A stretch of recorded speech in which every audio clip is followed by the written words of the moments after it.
Afternoon. Oh, sir, no entry. It's TFMX. It's okay, my friend. TFMX. It's okay. Stormtroopers never learn. This is Matt Fishwick reporting for TFMX here with James Ohlen. I'm the creative director for Star Wars: The Old Republic. Yeah, we just got a quick hands-on demo there. So could you briefly explain to newcomers to the franchise what the game's all about? So Star Wars: The Old Republic is a massively multiplayer online role-playing game based in the Star Wars universe. It's based several thousand years before the movies and a couple hundred years after Knights of the Old Republic, which was an Xbox game that BioWare developed several years ago. It's a game where we're bringing storytelling to the MMO space. We're also bringing Star Wars combat to the MMO space. Now, what I mean by that in terms of storytelling is MMOs before Star Wars: The Old Republic, basically story was just a text blurb that showed up in front of the character when you talk to them. In Star Wars: The Old Republic, we have fully voiced characters, fully animated characters in cinematic scenes with cinematic cameras where you feel like they're real people and where they're actually being professionally acted by professional voice actors. You also make choices in the stories that actually impact how your story unfolds.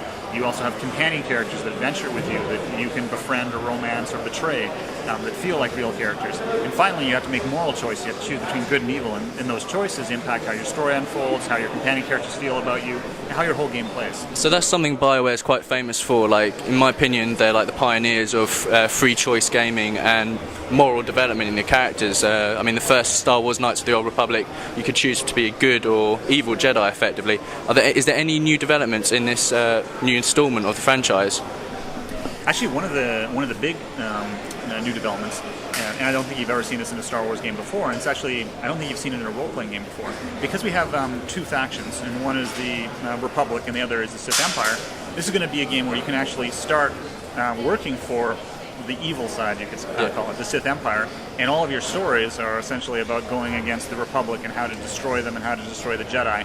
And so instead of going at it from the good point of view, you're actually going from the evil point of view. But you still actually get to choose between good and evil within that story. So you can be a Sith warrior serving the Empire, being told to hunt down like an important Jedi and destroy their life until they come out of hiding and then you kill them. But you can struggle against that and try to be good and try to actually work against the evil system from inside. And it's a totally different way of playing a story. I think it's going to be exciting to be able to be on the Sith Empire side. Is that one motivation for turning the franchise into an MMO? Like previously, before it was a very strict storyline. You did get to choose to be good or evil, but there was clearly structure. What was the main motivation for going into MMO players such as World of Warcraft? Well, I think it's because at BioWare we're always trying to do bigger and crazier things, and what's bigger and crazier than taking the MMO space and trying to add BioWare storytelling to it? It's actually a little bit insane, but we always want to stretch ourselves, and we felt that the online space is a space that we have to get into. And we've already been into Neverwinter Nights was an online game, but we really wanted to have a bigger presence there, and the biggest way to do that is to do an MMO. And we wanted to meld that with one of our successful franchises, The Old Republic, and so that's kind of the beginnings of it anyways. Sure. Can you give some examples of what the gamers may experience, like in quests, what type of tasks they'll have to do to gain experience and develop through the game?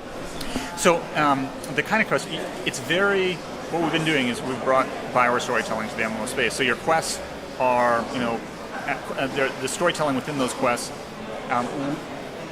we use all of the old tricks of telling stories, which means the stories develop over time, that you meet characters and you get to develop friendships with them, and there's twists and turns in the story. It's not like your standard role-playing or MMO quest where there's a guy standing in the street corner, you walk up to him and he tells you to kill 10 things. Yeah. We don't want to do that. We want to have stories that really feel like, that immerse you in the world, that make you feel like you're part of a movie or a book, except a movie or book where you get to control how it unfolds.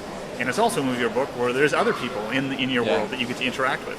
So you actually can have you can actually do the dream where you have you have a party of it's almost like from the movies where you have Princess Leia and Han Solo and Luke Skywalker, and they're all together, and they're doing things together, but then they go off and do their personal quests. Luke Skywalker goes and trains with Yoda and then goes up against Darth Vader, while Han Solo is escaping from the Imperials in the asteroid field and going to visit his old buddy Lando Calrissian, right?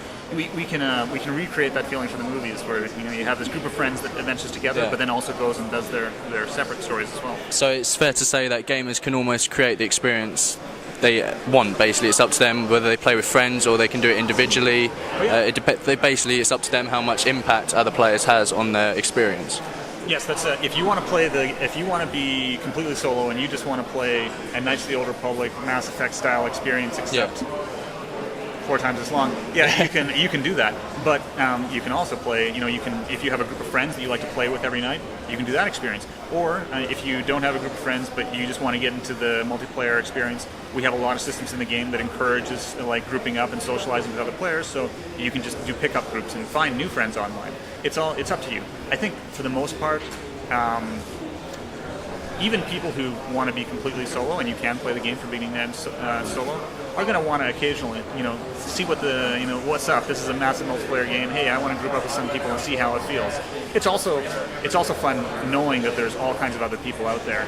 Like being part of a vast world of thousands of players just makes your story and your character that much more important. It's not like you're playing in your own like a world with no one else. It's a world where you can show off your character and talk about your accomplishments and talk about your stories with other people. So you've mentioned Han Solo and Jedis and everything. Can you briefly go over the classes that are available to the user while choosing their team effectively? Sure. We have on the Republic side, we have the Jedi Knight, we have the Jedi Consular, we have the Smuggler, and we have the Republic Trooper. On the Imperial side, we have the Sith Warrior, we have the Sith Inquisitor, we have the Imperial Agent, and we have the Bounty Hunter. Do you want me to? Yeah, go. Please expand on them. Yeah, just.